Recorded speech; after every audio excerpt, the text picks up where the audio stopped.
What if the only man who ever protected her was the same man who could break her heart without even knowing it? That question hung in the dusty air, long before May Harper ever reached the mountains. Her life in Silver Creek had been a slow, suffocating kind of drowning, one that came from whispers, lowered eyes, and the harsh judgment of a town that loved gossip more than truth. Silver Creek's dust was a thing of its own. A fine silver-gray powder that rose from wagon wheels, from worn boots, and from the restless wind that wound through the Montana Territory. It coated every bottle on the saloon shelf and settled into every crack of every porch. It stuck to May's clothes, her hair, and even her lungs, but it was the echoes of her past, not the dust, that weighed on her the most. For 2 years she had lived as the widow Harper, a quiet woman with her chin lowered, her steps small, and her voice softer than it once had been. The mountain had taken Daniel Harper, but the townsfolk had kept his memory alive in cruel whispers. They said Daniel was a hard man. They weren't wrong. They said May was unlucky. They weren't wrong about that either. Every morning she scrubbed the saloon floors on her hands and knees, erasing the stains of nights she was never welcome to witness. The stiff brush, the cold bucket of water, and the ache in her shoulders were the only constants in her days. She had learned to make herself invisible. To look at the floor, never at the men who stared too long, or the women who stared too coldly. One morning, as her brush scraped over the stained planks, polished boots stopped beside her bucket. May didn't need to look up to know who they belonged to. Silas Croft, the owner of the saloon, a man with starched collars and a spine even stiffer. "May," he said. She forced herself to lift her eyes. "Yes, Mr. Croft. Your services will no longer be required." The words hit her like a thrown stone. She blinked. "I have always done my work. It's a family matter. My wife's niece needs the position." Just like that. No apology, no concern, no future. She left the saloon with her small bucket, her raw hands trembling. The sun felt too bright, and the whispers felt louder than ever. By the time she reached the boarding house, her lungs were tight with unshed tears. Martha Gable, stern-faced and broad-shouldered, stood on the porch with her arms crossed. "He let you go," Martha said. May only nodded. "Inside. No need to feed the gossips." May spent the rest of the day in her small room, sitting on her narrow bed, staring at the wall. She had less than $2 to her name and rent due in 5 days. A person could starve quietly in a place like Silver Creek, and no one would notice. Late that afternoon, Martha came into her room carrying a chipped cup of tea. "I might have something," she said. "Not in town. A rancher up north, Reed Dawson. They call him the Black Crow." May's pulse stuttered. "Why?" "He keeps to himself, buys supplies twice a year, pays in cash. A veteran from the war. A man living alone in the mountains. A stranger, no neighbors, no witnesses. And he needs a housekeeper. $10 a month and room and board." $10. A fortune compared to the pennies she earned scrubbing floors. But the fear in her chest was its own creature. To be alone with a man I don't know. Martha's eyes softened only slightly. "What life do you have here? You're running out of money. If he's trouble, you ride away. Trouble is cleaner out there. Out here, it poisons you slow." May closed her eyes. She didn't want fear to make her decision. She didn't want pity or shame to guide her either. What she wanted, what she'd never had, was peace. "I'll take the job," she whispered. 2 days later, standing beside a supply wagon, she felt a strange mix of dread and hope. Ben Harris, the wagon driver, loaded her small cloth-wrapped bundle. Everything she owned fit inside it. Martha handed her a small pouch of coins, her final wages. "Don't let that man scare you off," Martha said. "And remember, the land is big. You can always run." May climbed onto the wagon seat, her back straight, her hands clenched tight. As they rolled out of Silver Creek, she did not look back.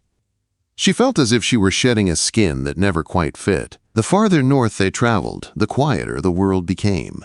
The mountains rose up like silent guardians, their peaks sharp against the sky. Forests of tall pines spread across the slopes, green and endless. May felt small, almost swallowed by the immensity of the land, but she breathed easier than she had in years. Ben hardly spoke. The silence between them wasn't cruel like the silence in town. It was clean, like cold water. Once, at midday, he offered her a piece of dried meat with a grunt. She thanked him softly. By dusk, with the air turning colder, he pointed to a dark line of trees. "We're close." The ranch appeared suddenly, a clearing carved into the mountain. A long log cabin, a barn, corrals made of rough-cut timber. Smoke rose from the chimney, thin, pale, like a worn-out breath. Then the door opened. A man stepped out, Reed Dawson. He stood tall and lean, with a limp in his right leg. His dark hair brushed his collar. A scar traced down from his left eye to his jaw, pale against his sun-worn skin. His eyes, dark, steady, unreadable, rested on her with a weight that made her heart tighten. He didn't greet her, didn't smile, didn't frown. "You're the woman from Gables," he said. "Yes, sir."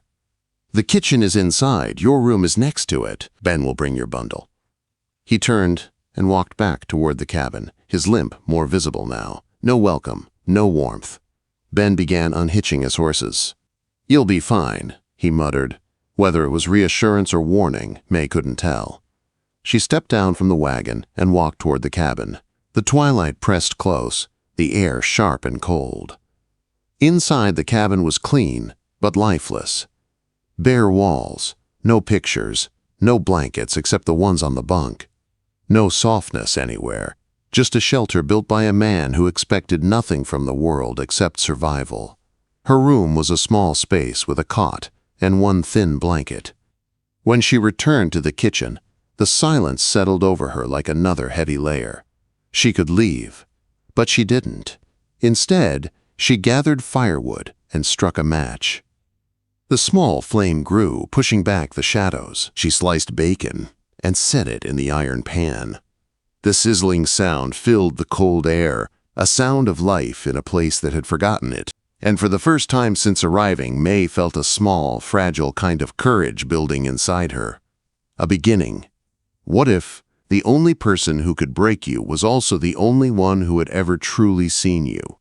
That question hovered in the quiet cabin long before Reed Dawson fell sick the first time. May did not ask it aloud, but she felt it in the way her heart tightened whenever he limped through the door at dusk.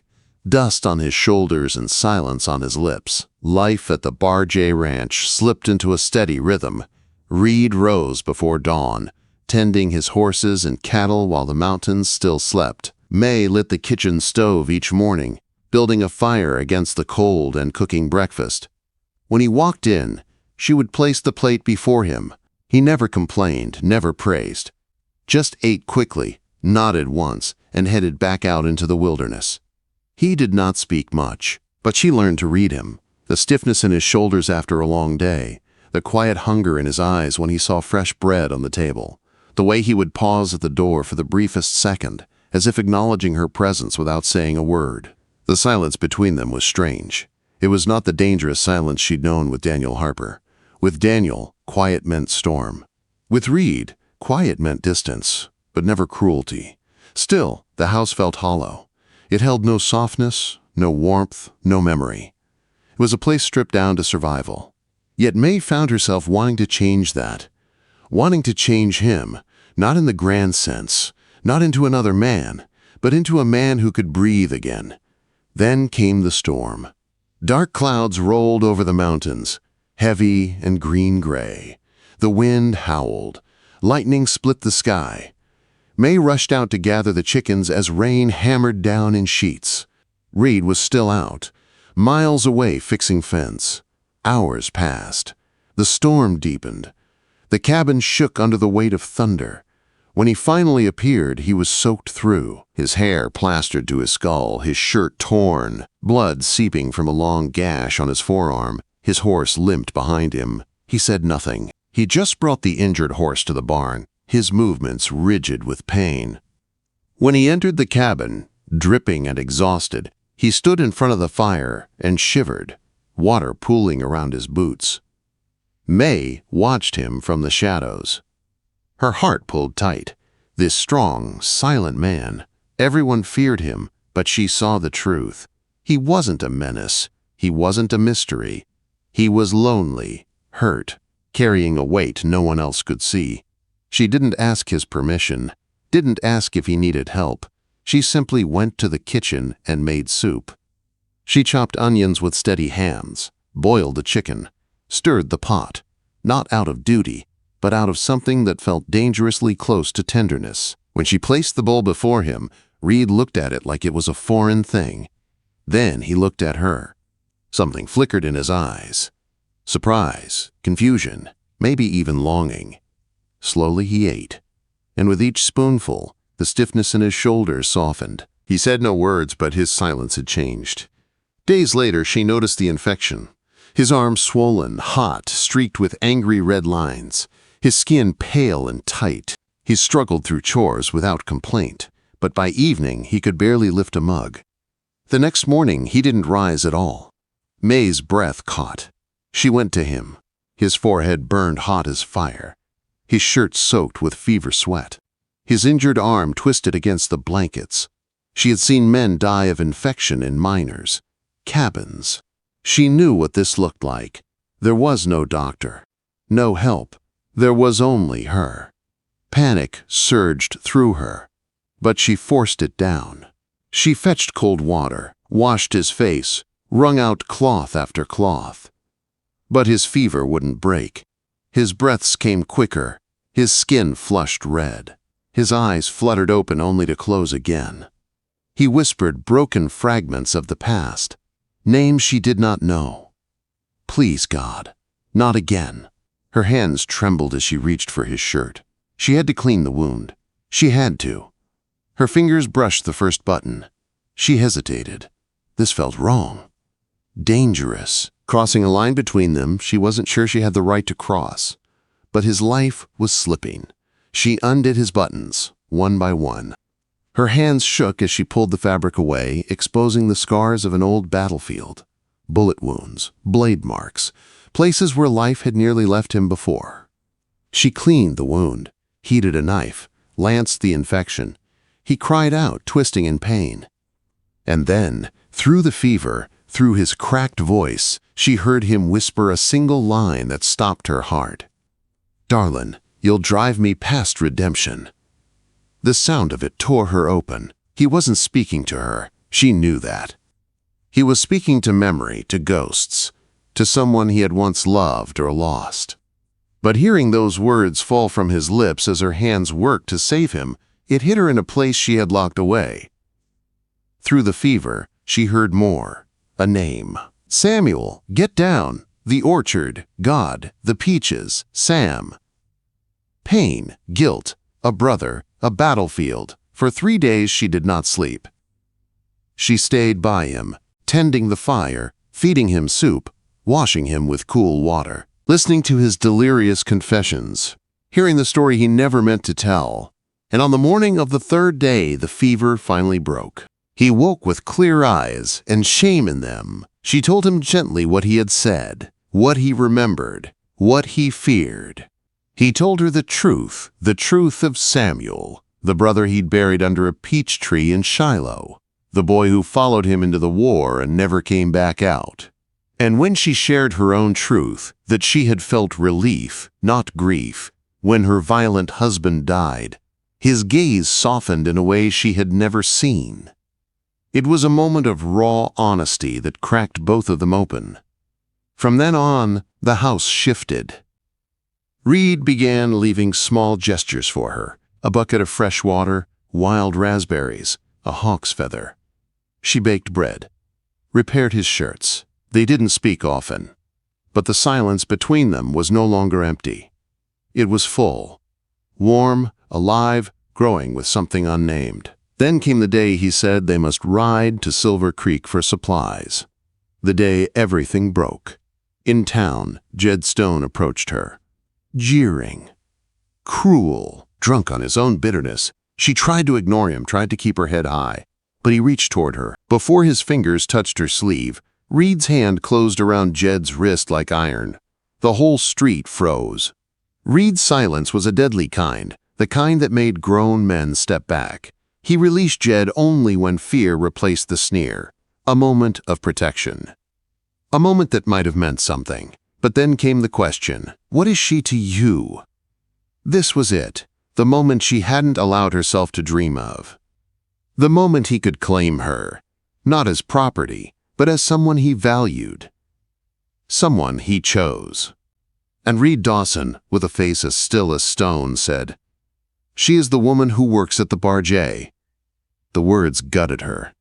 As if every moment between them, every shared silence, every careful gesture, every piece of healing, meant nothing. Her heart broke without making a sound. On the way home, she asked him to stop the wagon, her voice steady, her eyes fixed ahead. "I am not going back with you." He stared at her as if he had been shot. Confusion, regret, words stuck in his throat. But she did not wait. She climbed down, stood on the road. And she walked away from him. She did not look back. What if the only road left was the one that pulled you back to the man who broke your heart? That was the truth facing May Harper the moment she opened Martha Gable's back door to a half-frozen boy who came crashing out of the blizzard with terror in his eyes. "Are you the woman from Dawson's place?" he gasped. Snow clung to his coat like white fire. "Ma'am, he's dying." The world seemed to tilt beneath May's feet. "What happened?" she demanded, grabbing his arm. A log rolled onto him, his legs crushed. "And the fever? He's burning up." He kept calling your name, over and over. "May. May." The sound of her own name from that boy's trembling lips hit her harder than Reed's cold words ever had. Her pride, sharp, bitter, protective, rose up fast. Let him die. He defined me as nothing more than a servant. He said I was only the woman who worked at his ranch. He made me small again. The storm outside howled, rattling the windows like a warning. But then another memory came. Not his cruel silence. Not the coldness he'd shown in town. She saw Reed as he had been in the cabin. Shivering in the storm, bleeding from his arm, eating her soup with a quiet, aching gratitude, whispering Samuel's name in his fever, listening to her sing in the garden, eyes soft for the first time in years. That was the man she had known. That was the man who had seen her, not the one who hurt her, and she could not let that man die alone. "Martha!" she cried. "I need a horse! Now!" Martha didn't argue, didn't ask questions. She went straight to the stable and brought out her strongest bay. Minutes later, May was in the saddle, wearing boys, trousers, a wool coat, and carrying 2 blankets and a flask of whiskey. The storm screamed as she rode north, snow slashing across her skin like knives. She followed nothing but memory and hope, the horse pushing through drifts up to its chest. Time dissolved into white and wind and fear. She was riding on love she refused to name. Just when she thought she would collapse, a faint curl of smoke pierced the storm. She had found the cabin. The horse stumbled into the yard, half dead with exhaustion. May slid off, her legs frozen and useless, and crawled through the snow to the porch. The trapper boy pulled open the door, his face pale. "He's worse," he whispered.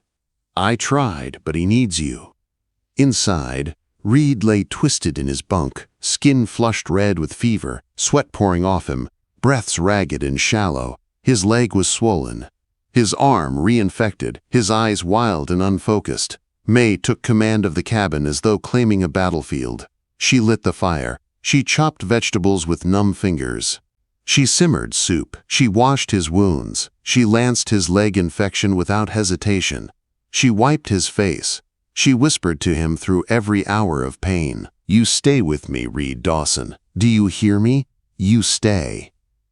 For 2 days and 2 nights, she did not sleep. She held him through nightmares of the war. Samuel, the orchard, the blood-soaked dirt. She spooned broth into his mouth. She fought the fever with cool cloths. She prayed with her hands, not her voice. And on the 3rd morning, as dawn lit the snow outside in a bright blaze of gold, the fever broke. Reed slept, deep, peaceful, real. May slumped over his bunk, her exhaustion claiming her. When she awoke, he was watching her. He was alive. His eyes were clear and full and terrified. "You came back," he whispered. "I came back," she said. A tear slipped from the corner of his eye. "I wouldn't have blamed you," he rasped. "For what I said. In town, She shook her head gently. "Reed, none of us are perfect. You are not the only one who carries things." Her hand reached for his, almost without thought. He turned his palm up and caught her fingers in his. "I thought pushing you away would protect you," he said, voice unsteady. "I didn't know how to claim you without making you small. I didn't know how to speak it." "Speak what?" she asked softly. "That you matter," he said, "more than I ever meant you to." Her breath caught. He swallowed hard. "Darlin," he said, the word no longer fevered but clear, "you are the first warm thing I've known in 16 years. The tears came hot and quick. She didn't hide them. When he could stand on a crutch, when winter melted into spring, their quiet life began again, but changed. Not hollow, not lonely, alive. Reed tossed grain to chickens while she planted beans in her garden. He leaned on his crutch and watched her with a soft, open expression that still startled her. One day he reached into his pocket and held something out to her. A ring. Simple. Silver. Handmade. "I'm not a man of fine words," he said. "But if you'll stay, if you'll be mine, I'll spend the rest of my life trying to speak the ones you deserve." Her heart broke open all over again, but this time from love. "Yes," she whispered. The wind moved gently across the mountain, soft and warm, carrying no judgment, no whispers, only peace. Two broken people had found each other in a world that had never been kind to either of them. In every quiet moment, in every shared glance, they learned something simple and beautiful. Redemption wasn't earned, it was given. And they had found it in each other.